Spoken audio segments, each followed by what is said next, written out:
मौमीन कह रहे हैं, जब उनसे पूछा गया कि मुस्लिम महिलाओं को कभी भी इमाम क्यों नहीं बनाया जाता, तो मुसलमान कह रहे हैं कि हम उनको इमाम इसलिए नहीं बनाते क्योंकि जब वो नमाज पढ़ते समय झुकेंगी तो हमारी नजर तो उनके है ना, है ना, है ना।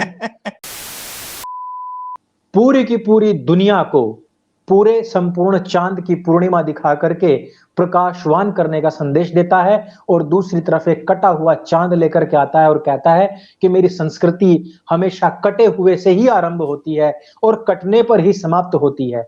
नमस्ते दोस्तों, आप सबका एक बार फिर से स्वागत है आपके अपने YouTube चैनल सत्य सनातन में। आज से नवरात्रि आरंभ है। सबसे पहले तो आप सभी को बहुत बहुत शुभकामनाएं हो इन पूरी नवरात्रि और दीपोत्सव तक के लिए।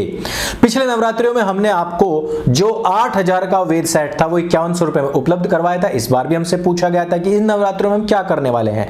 तो सबसे पहले मैं आपको बता दूं कि हमारे पास में जो 12 ज्योतिर्लिंग ये है, जो हमने आपको 1500 रुपए में अभी तक उपलब्ध करवाया है, वो अभी आपको 1100 रुपए मिलेगा और उसका कोई डिलीवरी चार्ज नहीं होगा। साथ ही साथ 2000 रुपए का जो केदारनाथ मंदिर मॉडल है, जो कि अभी तक आपको 1500 रुपए मिला था, ये भी आपको 1100 रुपए में ही प्राप्त होगा। साथ ही साथ आप कोई भी बुक कितने भी पैसे की ऑर्डर करेंगे, 8 रुपए की, 10 रुपए की, 15 की, 20 की या 10,000 की, कोई डिलीवरी चार्ज आपको नहीं देना पड़ेगा। अभी तक यही होता था कि भाई 10 रुपए की किताब ऑर्डर करनी है, 80 रुपए डिलीवरी चार्ज होता था। लेकिन नवरात्रियों के दौरान आप खुल करके देखिए, श्राद्ध के 16 दिन आपने कुछ भी खरीदारी नहीं की है, लेकिन इन दिनों में आप कुछ भी खरीदेंगे वो आपको बिल्कुल डिलीवरी उसकी फ्री मिलेगी।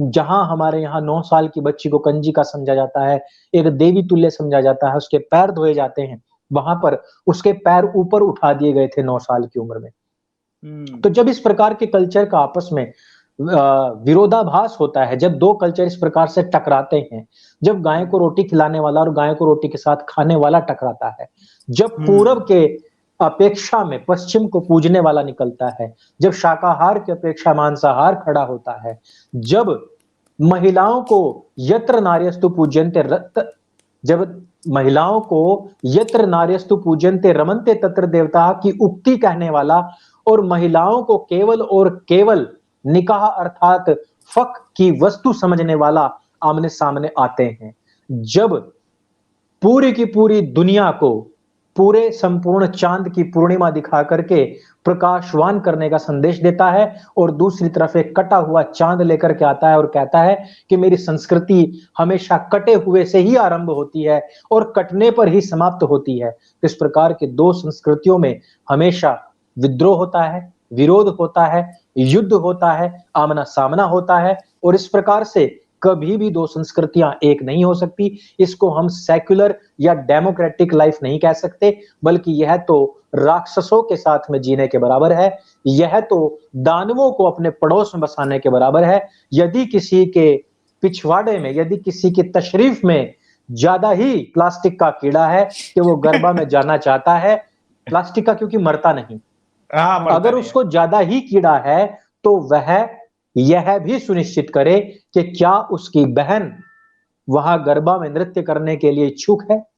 जो समाज एक तरफ अपनी महिलाओं को पूरी तरीके से काले तंबू में ढक कर के रखने का हमेशा से पक्षधर रहा हो, वो दूसरी तरफ दूसरों की महिलाओं के कार्यक्रम में केवल उनको भोग्या वस्तु समझ करके, कहा ना कि काफिर महिलाएं केवल भोग्या वस्तु हैं और उनके साथ भोग करने के बाद में हमें जन्नत मिलती है। ये दो संस्कृतियां एक नहीं हो सकती। वो सुनिश्चित करें कि क्या संपूर्ण महिलाओं के प्रति उनका एक ही भाव है या फिर अपनी वालियों को वो कैद में रखना चाहते हैं और दूसरे वालियों पर केवल नजर मारना चाहते हैं।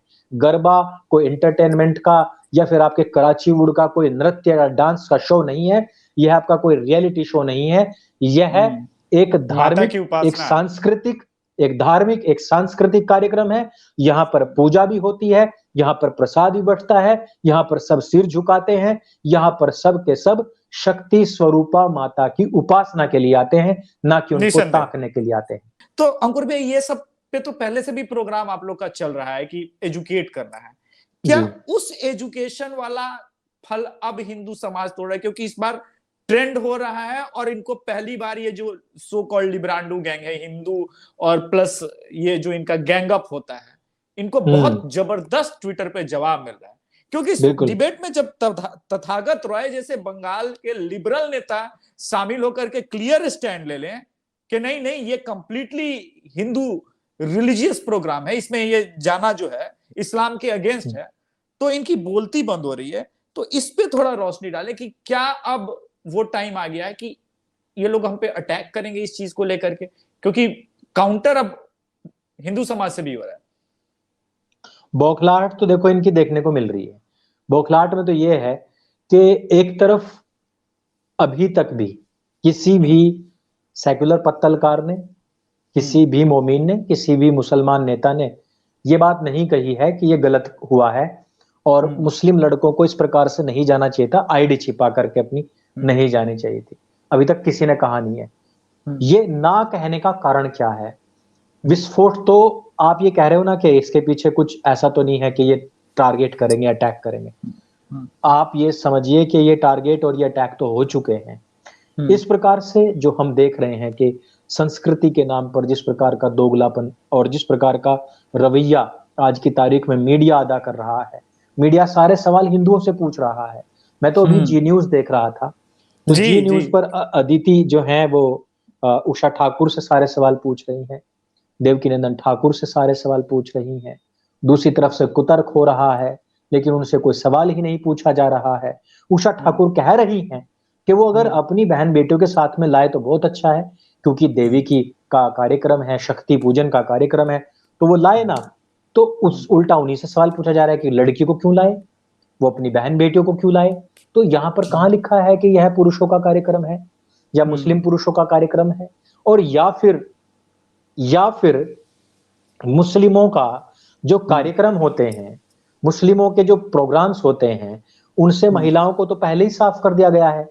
मौलाना मोमीन कहते हैं, एक बहुत जबरदस्त वीडियो आया था, तो उस पर मोमीन कह रहे हैं, जब उनसे पूछा गया कि मुस्लिम महिलाओं को कभी भी इमाम क्यों नहीं बनाया जाता, तो मुसलमान कह रहे हैं कि हम उनको इमाम इसलिए नहीं बनाते क्योंकि जब वो नमाज पढ़ते समय झुकेंगी तो हमारी नजर तो उनके है ना, तो वहां जाएगी, तो अब दिमाग तो सटक ही जाएगा।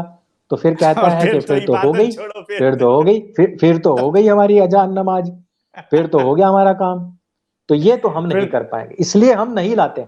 महिलाओं को ना बराबरी है, ना कोई सम्मान है, और उसके साथ ही साथ गालियां हिंदुओं को मिलती हैं जिनको कि सारा सम्मान है। जहां पर एक संस्कृति, जो मैंने कहा ना गाय के ऊपर जो मैंने बात कही थी, महिलाओं का एक तरफ सम्मान हो और दूसरी तरफ महिलाओं को समान समझा जाए, ये दो संस्कृतियां कभी एक नहीं हो सकती अभिषेक भाई। ये दो संस्कृतियां कभी भी एक नहीं हो सकती। समान और सम्मान में अंतर होता है। 7 जन्मों का जो वादा है उसमें, और एक ही जन्म में 4-4 बीवियां रखना और केवल सेक्स का कॉन्ट्रैक्ट करने वाली सभ्यता में अंतर होता है। उस रेगिस्तानी सभ्यता में जिसने केवल अपने सारे नियम कायदे कानून बनाए ही इसलिए ताकि इनका जो पुरुष समाज है वो अकेला बैठ करके सब महिलाओं के ऊपर शासन कर सके, उनकी जिस दिशा से चाहे आगे से पीछे से ऊपर से नीचे से खेती कर सके, वह समाज और महिलाओं को शिरोधार्य करने वाला समाज कभी एक नहीं हो सकता। इस वजह से हमें इन लोगों के इस स्यूडो सेक्युलरिज्म के चक्कर में नहीं आना चाहिए। और एक और बात कही थी किसी ने कि यह तो एक सेक्युलर देश है और इस सेक्युलर देश में तो इस प्रकार के जो आयोजन होते हैं उनमें किसी को रोकना नहीं चाहिए। मैं ये कहना चाहता हूं, धर्म अपने आप में धार्मिक है, धर्म सेक्युलर नहीं है। आपका देश सेक्युलर हो सकता है, हमारा धर्म सेक्युलर नहीं है। जो धर्म ही स्वयं में है वो कहां से सेक्युलर हो सकता है? आपका शासन सेक्युलर है, आपकी सत्ता सेक्युलर है, आपका राजा सेक्युलर है, आपका प्रशासन सेक्युलर है, आपके जो 4 स्तंभ हैं वो सेक्युलर हैं। हमारा धर्म सेक्युलर नहीं है। यदि हमारा धर्म सेक्युलर हो जाएगा तो धर्म ही कहां कहलाएगा। इस वीडियो में सिर्फ इतना ही। ये वीडियो आपको अगर जानकारी से भरपूर लगे, अच्छा लगे, तो इसको सबके साथ में शेयर अवश्य करें। सत्य सनातन आपका अपना प्लेटफॉर्म है, इसको स्वयं भी सब्सक्राइब करें, मित्रों से भी कराएं, और सनातन हाट का दिल आपके लिए हमेशा खुला हुआ है। आप उस पर भरपूर जाकर के इन नवरात्रि और दीपावली तक जो भी खरीदना चाहते हैं अवश्य खरीदें। मेरे संग बोले सत्य सनातन वैदिक धर्म की जय। जय हिंद, वंदे मातरम।